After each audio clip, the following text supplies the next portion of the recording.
welcome back to my channel.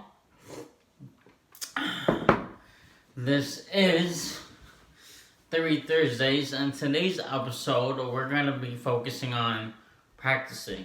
How should I practice? Well, I'm going to give you some useful advice. You can take it or leave it, and hopefully this helps you through that process. One of the things that you should do for sure, and this is all across the globe for all magicians, especially professionals would say the same thing, is the very cliche but very important: practice it until you master it. I've had problems with this myself, especially if you're a YouTube magician, you have a trick, you want to create a trick, you're working on a trick, you get a trick in the mail, you want to perform it for the camera right away and get people's opinions. The problem with that is, especially if your other magicians are watching, they're going to critique you to death. So you want to practice it at least so you get it to a decent, how should I say, a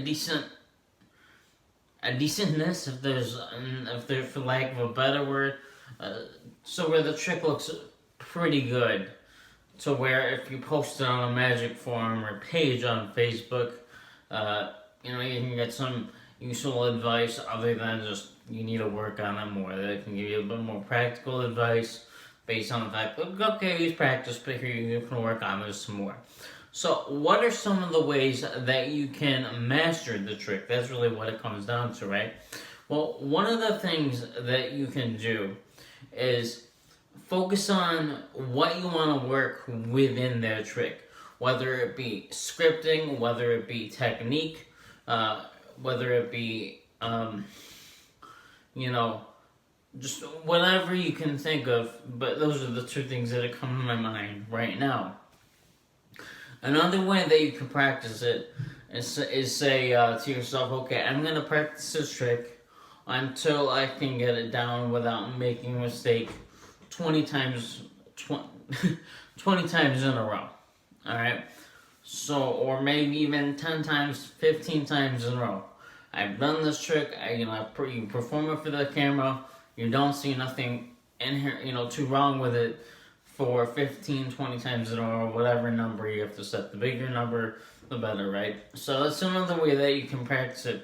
Another way that you can practice your magic, which is very practical, I think, is for people like me that don't like to sit down and just perform the same trick over and over and over, is that you want to practice your different moves. So if you want to focus on card magic, if you're a cardician, or you do cards mostly, you want to learn all the card moves that you can, and practice those moves individually until you got them mastered, right? So just kind of keep going over and over. And the best way to do that is have cards everywhere you go, right? That's kind of clutterful, right? But if you have your own place, well, you can deal with your own mess, right? But you want to leave cards, at least, in your room, just kind of unopened, or the box right where you can get to it, or by your TV in your living room, right? Or wherever you keep your TV.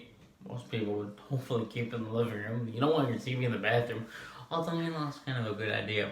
But anyways, my point is, leave a deck of cards, or maybe it's coins, right? And you want to get good at your coin magic. Practice the moves. So the point is that once you learn a trick and you have all those moves mastered already, it's easier to get good and master that particular trick. Scripting is very important to practice too. I mentioned scripting earlier. So, and I mentioned this in my last 3 Thursdays video. So you can watch last Thursday's 3 Thursday video on ways you can present your magic. But a great way to do it is through storytelling. And you want to practice your storytelling abilities. But what does that look like? So you want to look at the trick, perform it for the camera a couple times, right? Or just kind of think about how the trick would make sense in a story. So, for example, sometimes the story is built right into the trick. Like if you're doing a torn and restore newspaper, and you want to do a variation, and you use something like this, a tournament, it would be the Constitution of the United States. You don't want to tear this up. But if you did, you can do a tournament restore Constitution of the United States, and you can talk about the Constitution and how you would never want it destroyed, but if someone destroyed it, you can put it back together. So that's just an idea, and you can revolve around the trick itself and the theme and do that. So I hoped that kind of sparked your creativity and your enthusiasm for practicing magic, getting good at it. Keep practicing, guys. It's definitely worth it in the end, and I'll see you guys in the next video.